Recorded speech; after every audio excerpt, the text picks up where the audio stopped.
இன்றைக்கி நம்ம ledger group வந்து பார்க்கலாம். அதில் வந்து மொத்தம் எத்தனை இருக்குன்னு 28 வந்து இருக்குது. ஆல்ரெடி நம்ம டேலியில் வந்து ஜேர்னல் என்ட்ரி எப்படி போடுறங்கிறது பார்த்துட்டும், பார்க்காதவங்க டிஸ்கிரிப்ஷனில் வந்து லிங்க் கொடுக்குறேன் பாருங்கள். இப்போ வந்து நம்ம லெட்ஜர் குரூப்பில் வந்து என்னென்ன இருக்குங்கிறது பார்க்கலாம். ஸோ அப்படியே நான் எக்ஸ்பிளைன் பண்ணிவிட்டு வரேன். ஃபர்ஸ்ட் ஒன் வந்து கேபிட்டல் அக்கௌண்ட்டு. கேபிட்டல் அக்கௌண்ட்டுங்கிறது வந்து என்னென்னா, பிஸ்னஸை வந்து ஸ்டார்ட் பண்ணுறப்போ அவர் வந்து அமௌண்ட்டை வந்து இன்வெஸ்ட் பண்ணுவார், இல்லைன்னா அசெட் வந்து இன்வெஸ்ட் பண்ணுவார் அல்லவா, அதுதான் கேபிட்டல். அதுதான் நம்ம கேபிட்டல் அக்கௌண்ட்டில் வந்து நம்ம போடுவோம். இது வந்து எதுக்காக நம்ம வந்து க்ரியேட் பண்ணலான்னா, ஓனரோட இன்வெஸ்ட்மெண்ட் அமௌண்ட் இருக்கல, கேபிட்டல் அமௌண்ட், அது வந்து ட்ராயிங்கும் தனித்தனியாக காமிக்கிறதுக்காக நம்ம இதை வந்து நம்ம க்ரியேட் பண்ணலாம். Second, cash in hand. Cash in ஹேண்டுங்கிறது வந்து பிஸ்னஸ் அப்போது நம்ம கையில் எவ்வளோ கேஷ் வந்து இருக்குங்கிறத வந்து நம்ம என்டர் பண்ணுறதுக்கு தான் இந்த கேஷ் இன் ஹேண்டு குரூப் வந்து யூஸ் பண்ணுறோம். இதோட பர்பஸ் என்னென்னா, கேஷ் பேலன்ஸ் வந்து எவ்வளோ இருக்குன்னு நம்ம பார்க்குறதுக்காக இது யூஸ் பண்ணுவோம். இந்த குரூப்புக்கான அண்டர் வந்து என்னென்னா, cash, petty cash, cash counter, cash collection. அடுத்ததாக பேங்க் அக்கௌண்ட். பேங்க் அக்கௌண்ட் வந்து இதுக்கான பிஸ்னஸுக்கு சொந்தமாக இருக்கிற பேங்க் அக்கௌண்ட்டு. இதோட பர்பஸ் என்னென்னா, பேங்க்கில் இருக்கிற அமௌண்ட்டை வந்து நம்ம பதிவு செய்கிறதுக்காக நம்ம இது வந்து யூஸ் பண்ணுவோம். இதில் வந்து நம்ம பேங்க் ட்ரான்சாக்ஷன் எல்லாமே தனித்தனியாக நம்ம ரிஜிஸ்டர் பண்ணுறதுக்காக இந்த குரூப் வந்து யூஸ் பண்ணுவோம். Fourth, fixed asset. ஃபிக்ஸட் அசெட்டுங்கிறது வந்து ரொம்ப நாளாக நம்ம பயன்படுத்தக்கூடிய அசெட்டு. இது வந்து பிஸ்னஸ் அசெட்டை வந்து என்டர் பண்ணுறதுக்காக நம்ம யூஸ் பண்ணுவோம். இது வந்து 1 இயருக்கு மேலே யூஸ் பண்ணக்கூடிய எல்லா அசெட்டுமே இதில் வந்து நம்ம என்டர் பண்ணுவோம். Sundry creditors. சன்ரி கிரெடிட்டார்ஸுங்கிறது வந்து நம்ம வந்து யாருக்கு பணம் கொடுக்க வேண்டி இருக்குதோ அவங்கள வந்து நம்ம என்டர் பண்ணுவோம். சப்ளையர்ஸ். Sundry debtors. சன்ரி டெப்டார்ஸுங்கிறது யாருன்னா, நமக்கு வந்து கேஷ் தர வேண்டிய கஸ்டமர்ஸ்க்கு வந்து நம்ம சன்ரி டெப்டார்ஸ் குரூப்பில் என்டர் பண்ணுவோம். கிரெடிட் கஸ்டமர்ஸு நமக்கு கொடுத்துருந்தாங்கன்னா அவங்கள வந்து நம்ம இதில் என்டர் பண்ணுவோம்.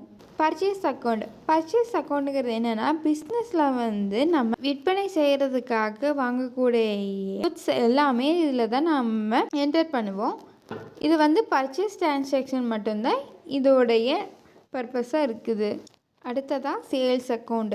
பிஸ்னஸில் வந்து சேல் பண்ணக்கூடிய எல்லா பொருளுமே இந்த குரூப்பில் தான் நம்ம என்டர் பண்ணுவோம். அடுத்ததாக டைரக்ட் எக்ஸ்பென்சஸ்.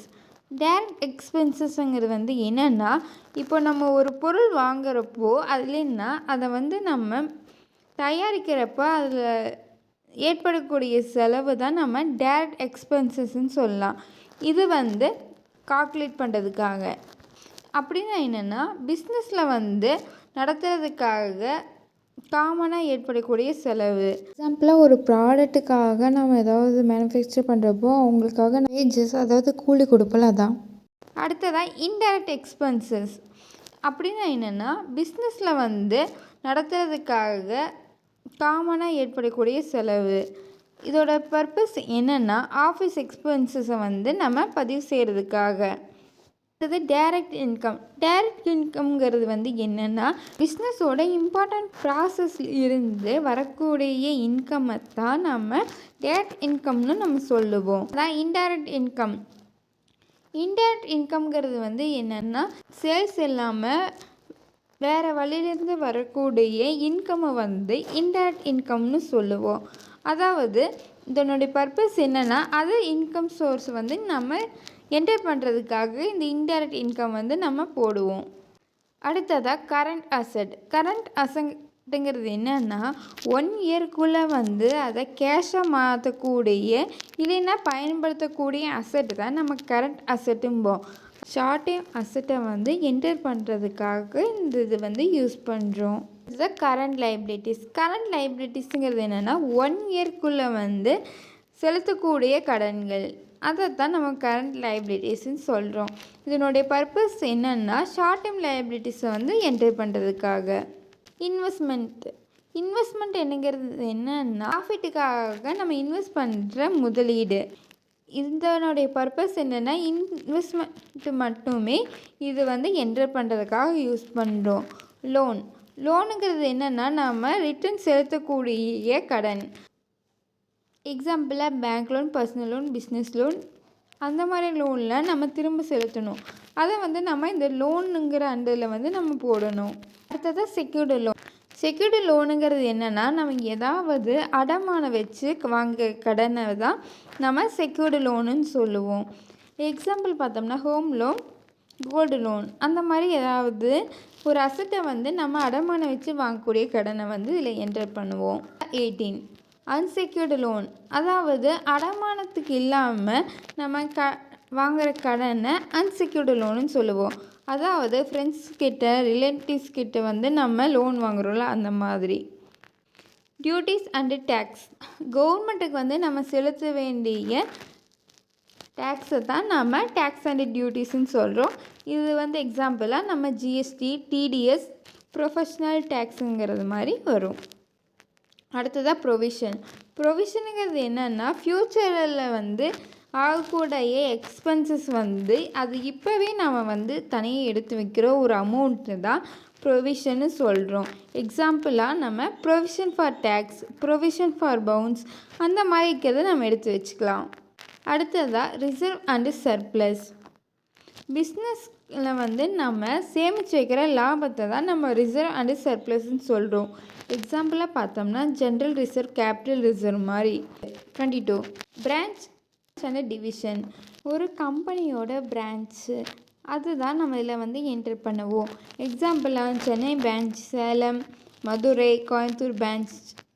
23 பேங்க் ஓடி account, bank over draft account. இதை வந்து நம்ம பேங்க்கில் வந்து ஓவர் டிராஃப்ட் நம்ம இதை வந்து யூஸ் பண்ணுவோம். எக்ஸாம்பிளாக எஸ்பிஐ ஓடி, ஹெச்டிஎஃப்சி ஓடி. ஓகேவா. அடுத்தது 24 பேங்க் ஓசிசி அக்கௌண்ட். இந்த பேங்க் ஓசிசிங்கிறது என்னென்னா ஓப்பன் கேஷ் கிரெடிட் அக்கௌண்ட். இது வந்து ஒரு பேங்க்கில் வந்து லோன் வந்து பிஸ்னஸுக்காக தேவைப்படுறப்போ பேங்க் வந்து லிமிட்டாக கொடுக்கும். அதை வந்து நம்ம தேவைங்கிறப்போ அது தேவையான அளவு எடுத்துக்கலாம். ஸ்டாக் இன் ஹேண்ட், நம்ம கையில் இருக்கக்கூடிய ஸ்டாக்கை வந்து இதில் என்டர் பண்ணுவோம். எக்ஸாம்பிளாக சாரீ, ஷர்ட்டு, டிவி, ஃப்ரிட்ஜு அந்த மாதிரி எது வேணாலும் நம்ம கிட்ட இருக்கும். அதை வந்து நம்ம ஸ்டாக் இன் ஹேண்டு கையில் வந்து எவ்வளோ இருக்குங்கிறத என்டர் பண்ணுறது. அடுத்தது 26 டெபாசிட் அசெட், நம்ம திரும்ப எடுக்கக்கூடிய டெபாசிட் வந்து நம்ம இதில் என்டர் பண்ணுவோம். Example telephone deposit, building deposit, rental deposit மாதிரி.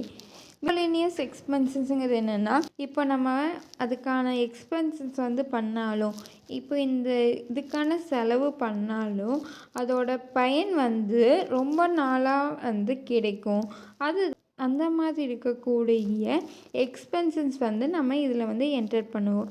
எக்ஸாம்பிளாக பார்த்தோம்னா நம்ம கம்பெனி ரிஜிஸ்ட்ரேஷன் பண்ணுற ஃபீஸை வந்து இதில் என்டர் பண்ணலாம். ஷேர்ஸ் இஷ்யூ எக்ஸ்பென்சஸ் வந்து இதில் பண்ணலாம். சஸ்பென்ஸ் அக்கௌண்ட்டுங்கிறது என்னென்னா இப்போது அக்கௌண்ட்டில் வந்து அது எதுக்குள்ள வந்து நம்ம என்டர் பண்ணுறதுன்னு தெரியாதப்போ இந்த குரூப்பில் என்டர் பண்ணிக்கலாம். எக்ஸாம்பிளாக வந்து யாராவது 5000 ரூபாய் வந்து இருக்குது, அது யாரை வந்து அனுப்பியிருக்காங்க அப்படிங்கிறது தெரியலைன்னா நம்ம இந்த சஸ்பென்ஸ் அக்கௌண்ட் வந்து யூஸ் பண்ணலாம்.